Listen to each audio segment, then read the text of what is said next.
Welcome to Your Money Counts, a podcast brought to you by Marquette Savings Bank. In today's episode, we return to our series about fraud to learn about romance scams. Now, maybe you don't think you could be a victim because you have all the romance that you need. But understanding these scams is also important for protecting loved ones who may be more vulnerable than yourself. Before we start, we are going to get to know your banker. If you could introduce yourself and tell us another podcast that you listen to. Sure. Hi, I'm Lisa Lopez. I'm the Senior Vice President of Deposit Operations at Marquette. Podcast I listen to is Baseball Tonight. Huge baseball fan, but in the off season, I'll listen to Stuff You Should Know. It's good stuff. Is that actually a title? Stuff You Should Know is actually a title. Oh, okay. Stuff You Should Know. Okay, Lisa. What's a scam you want to talk about today? I'd like to talk about romance scams today. Okay. When you say a romance scam, what exactly does that mean? It seems kind of obvious, but maybe spell it out for us. Yeah, it's kind of a generalized term, and I think we use that term because it's industry kind of standard. But really what it is it's a form of confidence scam. And so what does that mean, Lisa? Well, when somebody builds their trust with you, right? They build a relationship with you and they tell you how wonderful you are and they pay lots of attention to you. And then they start to ask you to help them with things. And the next thing you know, you could be out hundreds of thousands of dollars. That's a romance scheme. Well, Lisa, this sounds remarkably similar to most of my online dating experiences. You're telling me this could be a scam? Okay, well, anyway, how does somebody fall for this? So it seems to me like, anytime some stranger you haven't met in real life asks you for money, that would immediately throw up a red flag. So how does somebody fall for that? Yeah, so it would throw up a red flag if it happened right out of the gate. So you and I just met recently, and if you asked me for some money, I'd be like, I like ya, but, go to Marquette and get a loan. Shameless plug. So they know that. The people that are doing this, and I want to call them fraudsters. I don't know if that's a real word or not, but I use it a lot. These fraudsters know that you would find it highly suspect if 3 weeks, even a month in, they started asking you for money. Or to help them move some money around, which is money laundering. So what they will do is they'll friend you either on Facebook or on a dating site, kind of lay low a little bit. Needless to say, they're in a call center setting somewhere. It's not really the young, attractive military guy or the young, attractive college-age girl or whoever that profile is. It's somebody sitting in a call center typing from a script or copying and pasting and just inserting your name and saying all these lovely, wonderful things. And I wish that I could meet you soon. And it just builds into something over the course of months. So it's sometimes. Interesting. You said, typing from a script, they take months. You're right. You go, well, obviously you're not going to fall for it in the first 5 minutes. Right. And if I have months and months, and if these fraudsters working together as a team, have dozens and dozens of scripts, it's almost like marketing. They're just testing which lines work, which lines don't. And the ones that work, they start distributing to the team and say, these are the ones that work, start using these. And so they build what is a tested, proven, persuasive strategy for getting in your head. You're exactly correct. Well, okay, so somebody's done this, and they're going to start now trying to scam you. They're gonna lean into the trust and try to take abuse. What form of payments are these scammers looking for? Like, is there always one thing? Like, is there a name of a particular app? If you hear that name, don't do that. Well, I know working in the department that I do at the bank with my team, there are certain trigger words that'll come up, like Cash App is, we just tense up when we hear that. And it is used for legitimate purposes, I'm sure. We don't see too many of those, but is there an app called Cash App? Cash App, yeah. It's very easy to move money around. I mean, there's the Venmos and the Zells of the world. And, if you're going out to lunch and you're splitting the bill, that's fine. But how much is that? I mean, even if you go to a posh restaurant, okay. But is it $1,000? Well, we have a few Is drinks. it $600 10 times? Not, no. No, it's not. So those are the types of things that kind of, are a red flag. But it might start slow, right? So they might just start moving money around in small increments.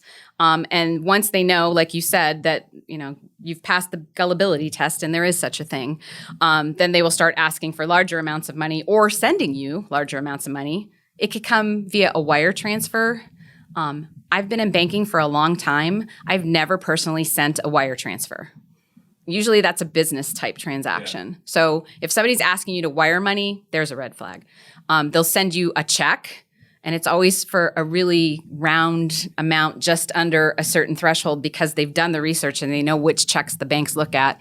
So like $2,950, they'll send you a check and say, go deposit it and then go buy some gift cards and then read me the numbers off the gift cards. And so it's a lot of different ways to move that money around. Well, and like you had said, it might start small. Like, oh, hey, you know what? Let me send you $10 and,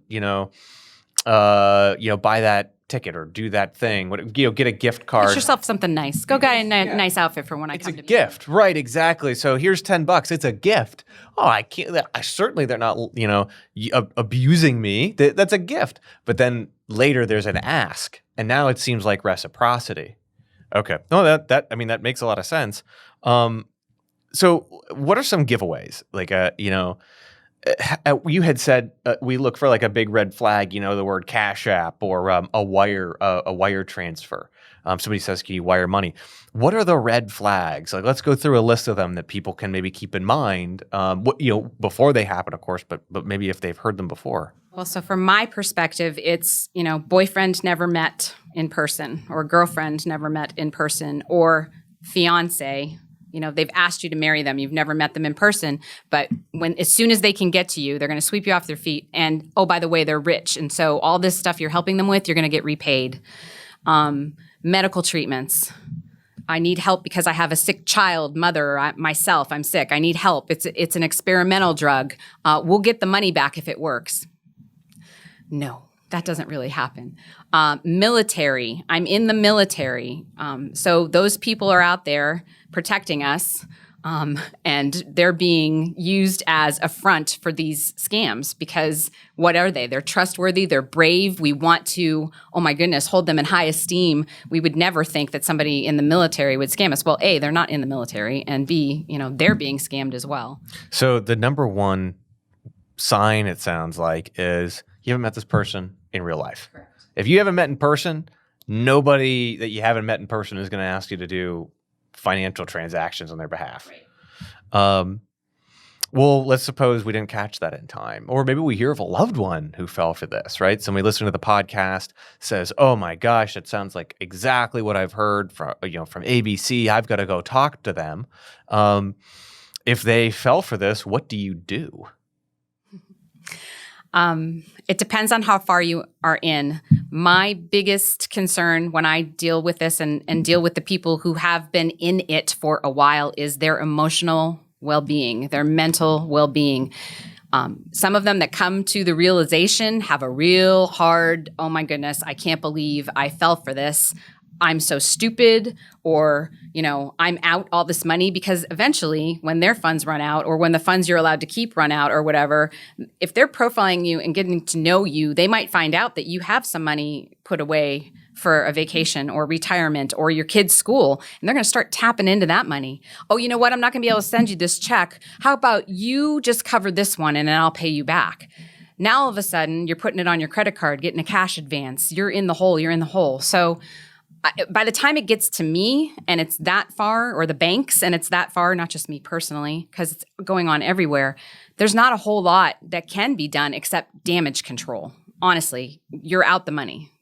There's nothing that can be done about that. And as much as I would like to go and try to get that wire transfer back, it is like sending cash in the mail or putting a bag of cash in the middle of a mall parking lot and then thinking if you go back the next day, it'll still be there. It's impossible to get these funds back. No one knows where it is. That money, covered in another episode, that money's been laundered. Like it's been snuck around. It's gone. Or they've just robbed you blind because now they're tapping into your funds. I guess what can you do to protect yourself? Like, are there services you can purchase? Are there tools at your disposal, or is it all just vigilance? Vigilance is key. So the tools that the banks provide you, usually for free, online banking, mobile banking, all those things where you have access to your money right away. So you could see things that were unusual coming across your account in the event that your identity was stolen, okay? As far as the romance scams and the confidence scams and things go, it is be suspicious of everybody. Be vigilant. Do not give out information of yours. Nobody is going to take your credentials to log into the bank and deposit money that is real to your account. That's fake money. That is a bad check. That is, never ends well. You're going to owe the bank the money. Just be suspicious. I can't say that enough. Well, I guess it's a good point for a generation which is much more accustomed to meeting people online, friends through video games, and you develop legitimate friendships. That happens. The people on the other side of a computer are not always malicious. Certainly, dating apps. Many people have met, gotten married, have fulfilling lives. So it's not that the tools themselves are bad. It's that, hey, we've got to watch for some of these red flags, never meeting in person and asking to exchange money. Those two things combined are probably a big red flag because normal people just don't do that, right? And even if it's been a long time, even if it's been 6 months, whatever, that's the long con because remember, they've been testing and proving out what are the most persuasive ways to earn trust over time until the moment they need you. Well, if you are curious about, what kind of risks are out there, you can stay up to date on the latest local and national scams happening right now by visiting Marquette's Fraud Protection Center on marquettesavings.bank. As always, make sure that you subscribe to the Your Money Counts podcast and write us a review. We'd love to hear from you. The Your Money Counts podcast is brought to you by Marquette Savings Bank, an equal housing lender, member FDIC.